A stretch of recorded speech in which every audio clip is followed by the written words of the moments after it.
Hello, welcome to the third part of this presentation. As I said, I will be talking about a few theatre practitioners today. I will be talking about Thiam, I will be talking about Tagore, I will be talking about Girish Karnad, K.N. Panikkar, and of course, I will also mention Badul Sarkar for a bit. So that would be the discussion for today. And this is how we look at their theatre. This is how they have very consciously created a theoretical paradigm which they have practiced through their theatre, and this is how we study them from not merely the Aristotelian perspective or from merely a kind of a westernized, occidental kind of perspective, but we would study them from a significantly Indian kind of perspective. So that is the syncretic idea that we are promoting in our criticism, in our readings of, and that's how we have been doing this for quite a while now. It's not something new that I am proposing, but that's how things are being dealt with. And I said I will mention Rabindranath, but I will come back to Rabindranath. Let me speak about Karnad first. Girish Karnad was of course legendary, and in his presence in his theatre he has become a major part of the Indian artistic space. Not only the Indian theatrical space, but Indian performative space. And what he did, as we know, as I have already mentioned, he is focusing on Indian local mythologies. Not only local, he is not denying the local, but he is also looking at the pan-Indian kind of understandings of these prevalent mythologies that we have. He is using the local folk, depending on the location, of course, but the local folk is something that finds prominence. When I say folk, I don't only mean folk tales, or for that matter, I do not only mean folk customs, but also folk history. Folk history is a little distinct from the overarching history that we talk about, because that mainstream history has to sacrifice a lot of micro narratives in order to create the so-called big picture. But these folk histories can often allow you to connect to a specific zone, a specific locale, and give you a better understanding of that space, of that folk area. And Karnad is doing that. He is going back to these folk histories and he is combining them with contemporary issues. I think I have told you that theatre always demands contemporary issues. Otherwise, theatre becomes a little distant. It's no longer acceptable or connectable.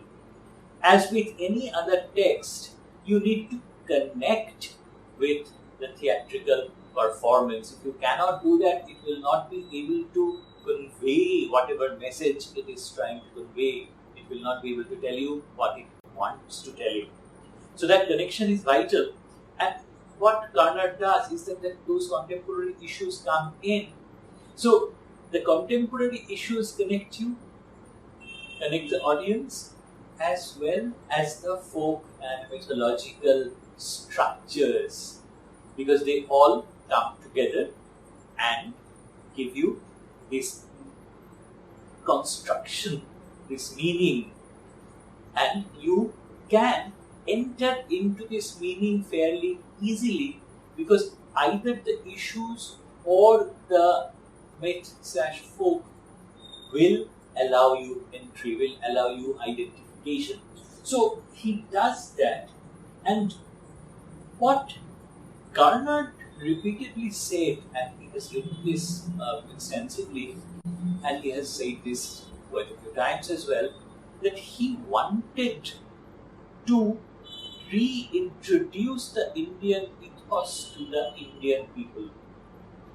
You know, one of the writing right after the colonial story, after India was independent, the colonial burden was there for a long time. Right, we are still carrying some of the colonial issues with us. So the colonial hangover was there for a long time, and there was this idea that the more global, new, westernized culture was better than the indigenous culture, and that is something Karnad had issue with. He wanted to reintroduce this Indian ethos, as I keep mentioning, and he wanted to validate it as living, as something that we still connect to, not something that is bringing out from the past, but something that is continuous, something that has survived, which it had. It could not be discarded, or it could not be called lowbrow or something like that. So that is something that he is doing, and of course he is allowing the colonial issues as well, because he did not want to deny modernity. This is where once again the balance comes into play, that you have the old indigenous ideas and you have the truly modern ideas as well. That syncretism is what makes Garnard's theatre so special, that he does not undervalue either. He gives both equal value. So that is absolutely fascinating and absolutely vital. And if you think about plays like Agni Varsha, Fire and the Rain, you see that he is not being militantly Indian as such, but he is militant against the idea that such Indianness, the Indian past is not valued. So he is quite against that idea. And in these plays, you see him going back to these stories from the epics. You see him going back to texts like the Katha Harita Sagar. And all these texts, they, not only that, but also in a way he is going back to the Indian supernatural configurations, not only the modern ones. And it's not a question of superstition, or it's not a question of old values, or values which are no longer necessary. It's not like that, but the rituals that have survived, that are valuable even in modern living, he pays a lot of attention to that. He does not discard them at all.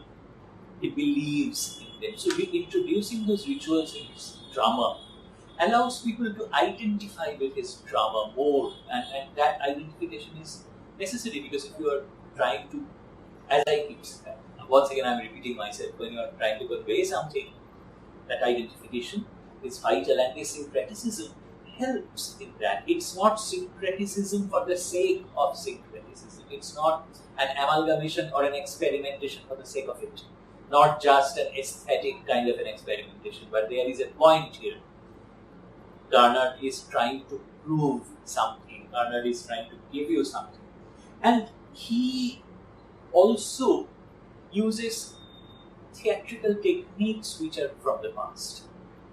He often uses lighting which is not ultra-modern, which might be called archaic in some ways. He uses these folk performance points, folk performance strategies, which would give you a sense of the locality, a sense of the local, a sense of the zonal culture, if one may say so, the regional culture.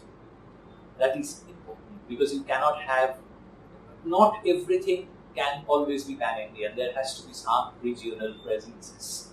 So that is catered to in these syncretic ideas. And what I'll do is I will give you a slide here featuring the points that Carnot is making or is trying to make and the strategies that he is following. So you can take a look at this slide and you can just see what these strategies are. You can think about them.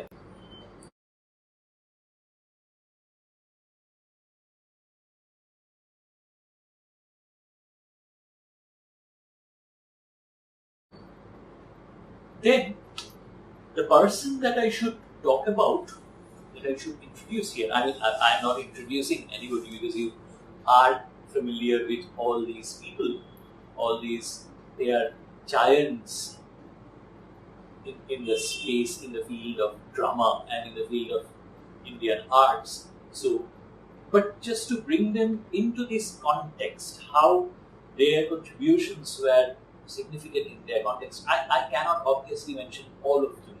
I would be missing quite a few. I'm just going to name 4 people. Right, and Rabindranath is, of course, will come as a kind of a binder of these ideas. But the person that I would mention now is Badul Shortkar. Badul Shortkar and his third theatre. You know, I will give you a quotation here. I think this quotation is significant. So just take a look at this quotation and I will come back to the discussion.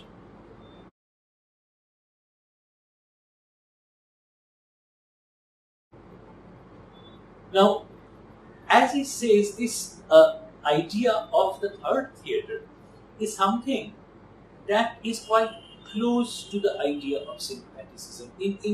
There are some critics who think that this idea of the third theatre does quite lucidly clarify the ideas of syncretism because they speak of bringing a variety of elements together. They speak of bringing the rural and the urban together. They speak of attempts to look at a variety of, again, regional folk theatrical strategies to the mainstream and vice versa. They are taking the Western concepts to the so-called margins and trying to create a new paradigm. And in fact, what is special about Badul Shortkar is that he often has this trope of allowing the audience to participate in a controlled manner, not in a chaotic manner, not in a manner which would destroy the fabric of the play itself, but the audience is allowed to participate and the audience comes within the performance space and they can comment, they can contribute, and the performance would move around them. It would restart after whatever they have to say, they have said. So those are the things that Badul Shortkar did, and of course, quite often he did not use props. He refused to do so because quite often he took theatre to the streets. So using props, there had to be minimum use of props, and he would not use costumes as such. So even if he was giving you a story which went back or was a classical story, for instance, one might mention Spartacus. And Spartacus would give you, I think you can have, you do have a performance of Spartacus on YouTube, so you can kind of check it out. and or of course Sagina Mahato perhaps. I'm not talking about the film, but the play, and they bring together these diverse elements and they introduce a flexibility which not only challenges the rigid dictums, the dicta of the so-called commentators and the Aristotelian principles and all that, but they also challenge the rigidness or the absoluteness of the values that we talk about. Because the stage, if it's a rigid stage, then by itself it does not give you the openness or the power of dialogue that we are talking about. Then it remains a prefixed dialogue. But the moment you are allowing the audience to participate, you are opening it up in such a way that you can have a variety of dialogues. You can have questions which are spontaneous, which may or may not be answered well or like it weighs accurately, but the issues would be there. They would be open. They might be integrated in a later performance. So the text itself would also be fluid. It also will evolve. It has the opportunity to evolve. So that is another great contribution to this idea of theatre as such. But the syncretism here works very well as well. So once again, let me give you a slide containing all these ideas. Too many slides, I understand, but I don't really want it to be slide heavy. But I think these slides would help. So the slide.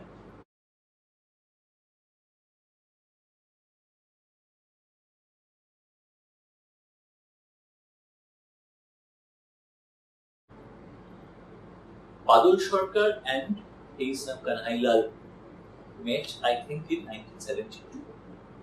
And what happened was, Kanhailal was already a very famous playwright. I mean, I think you may have seen Bevan, and you may have seen the other extremely famous plays that he had presented, quite political plays and about his region. But after meeting Badul Sarkar, Kanhailal changed and his experimentations became much more pronounced. And what he did, it was syncretic because it accepted the indigenous issues, it accepted the indigenous forms, and it also accepted the idea of theatre, the essentially Western idea of theatre. So this kind of mingling becomes very important. This gives his works a very different kind of flavor altogether. And once again, I think you can have such YouTube versions. I keep mentioning YouTube too often because I don't want to burden these videos with videos from other works. I do have a few videos of these plays, but this particular lecture would become too heavy or too large if I introduce those videos. I think you can always check them out. So what it did, for instance, in his play, which the title translates as Women's Agitation, and in that play, he is bringing together a very large number of women vendors, no actors, about I think 100 women vendors. He is bringing them together, and he is creating this play which functions as a play as well as an agitation. So the brilliance of this is that this open air performance, and you kind of have this margin of reality and theatricality, because it's a scripted performance. But the performance is about an agitation, the performance is an agitation. So this kind of challenging the boundaries of performativity and reality is something that Kanhailal did very well and repeatedly. And I only I only mentioned this particular one. You can find a lot of other such examples from him.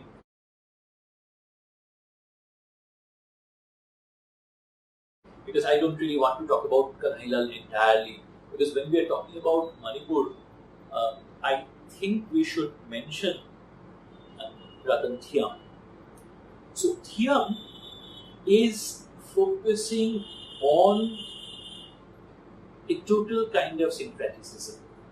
He is focusing on experimentations which give you what one might actually call post-dramatic theatre. Once again, I come back to this term, post-dramatic theatre, theatre which is not too heavy, too dependent on the, not only on the written kind of text which guides it, but more than that. In fact, what Thiam does is that he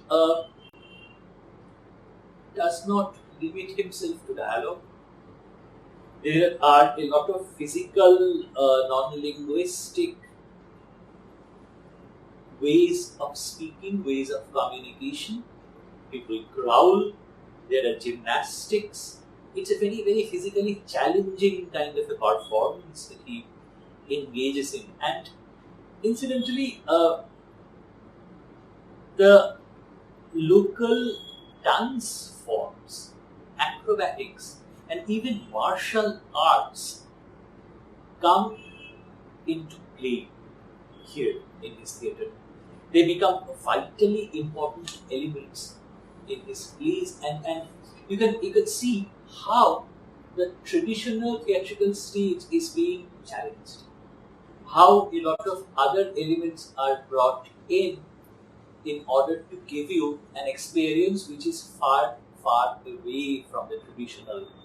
And they will allow you to connect on subliminal levels as well. When you are seeing these dances, when you are hearing these music, when you hear these people or see these people fight in amazing acrobatics or martial arts, so it brings you a very different kind of an experience. So that gives you the Indian ethos as well, and the concept of theatre which is largely Western. Now, I would mention that, like Thiam's use of the ancient classical text, like Antigone, and the play would have a lot of contemporary local issues incorporated in it.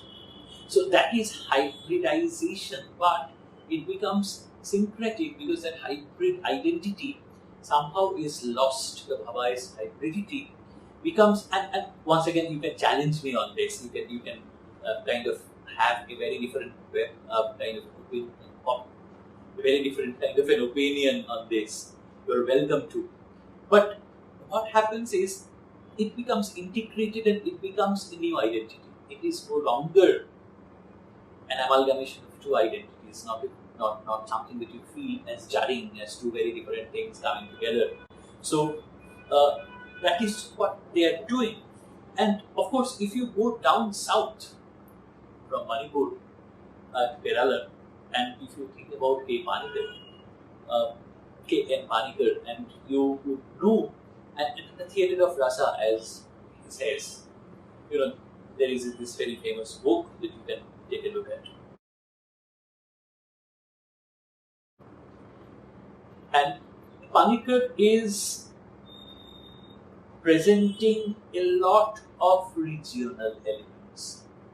He is presenting a lot of his local indigenous elements, and he is giving you, he is often taking you to Sanskrit theatre as well.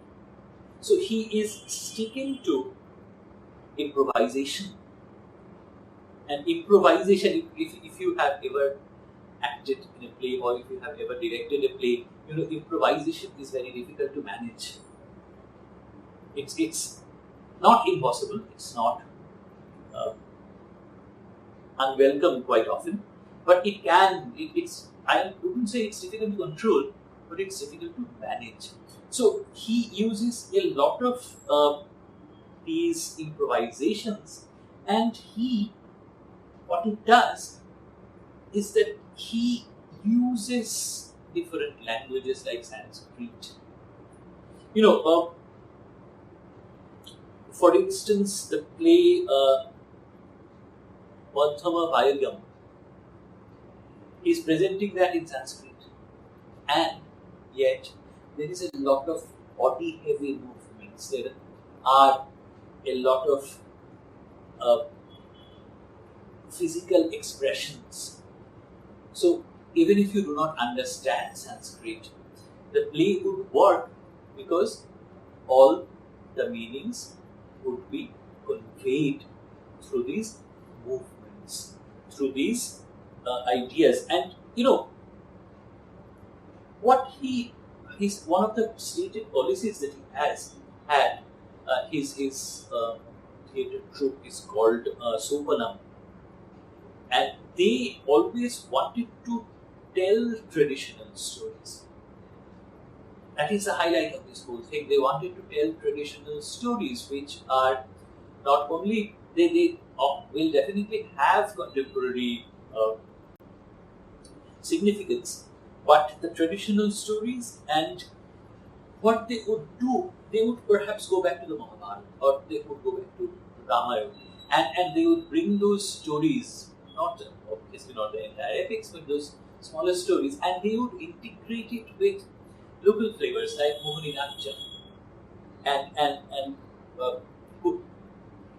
sorry, I can't remember the exact term. There are different kinds of dancings that are available there, and what Panika does, that he uses all of them in these presentations, in these performances. So once again you get an amalgamation which works, which becomes integrated, which becomes one. And as I said, that I would mention Rabindranath, because Rabindranath is starting this process from the pre-independence days.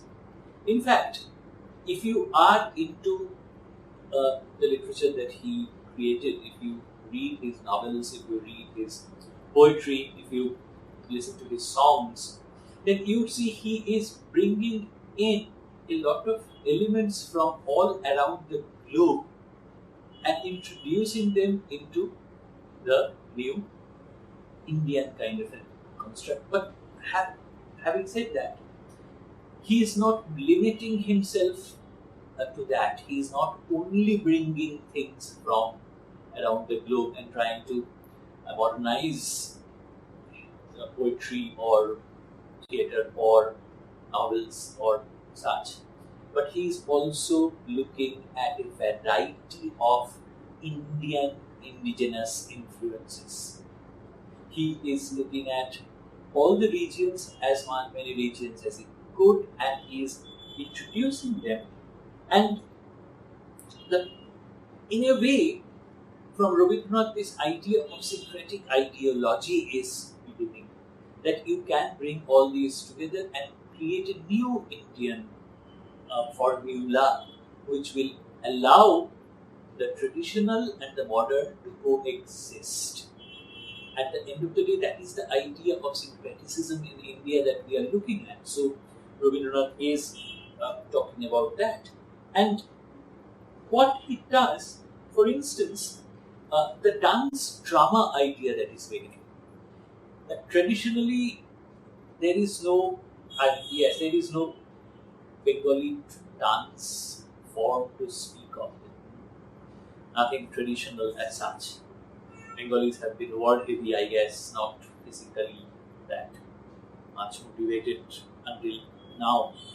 But what he did was that he brought around a number of indigenous dance forms, and he created these dance dramas in which all those forms would be utilized. He brought in people who would introduce him and introduce the others to these forms, and there would be a new kind of a dance drama. And in the dance drama, we have this new vision. We have this idea of a syncretic beginning. And of course, it had to be seamlessly integrated, otherwise it would not work. But he did.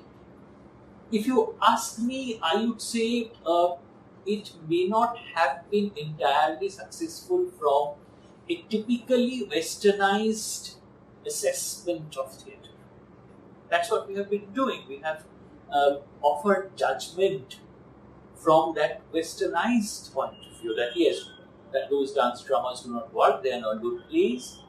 But that kind of assessment is problematic because they are essentially from the Occidental Aristotelian point of view. And that is what we are trying to change. That not only syncretism in theatre, but that syncretism should also be in, studying theatre, in research, that we should come back to our traditions, we should pay respect to both.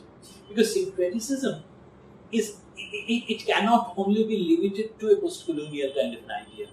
That it began as this anti-colonial project, it stayed, it remained so that the colonial hangover can be countered and people can be conscious of their own heritage. That is fine, that is absolutely fine. But also along with that, there are many neo-hegemonic, neo-colonial influences which threaten the Indianness that we have. And syncretic theatre can create a balance in which the new, the so-called modern, and the old, the Indian traditional, can be kept together happily. And these elements can allow us to reassess, to review, and they can allow us to construct new ideas.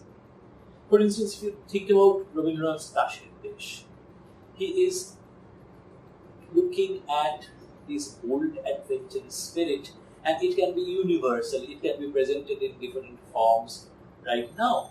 If you think about like Chandalika or Chitrapada and all those texts, and you will see how they can still exist and they can still speak to us because they have this amalgamation. As amalgamation seems to be my favorite word here, but it can still have its own construction.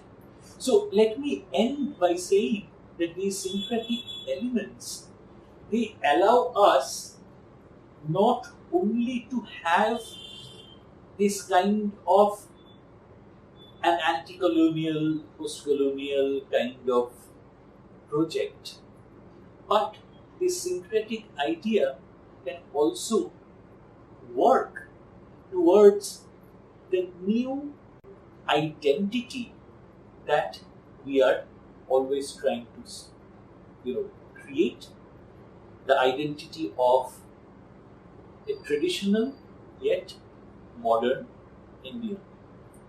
Thank you.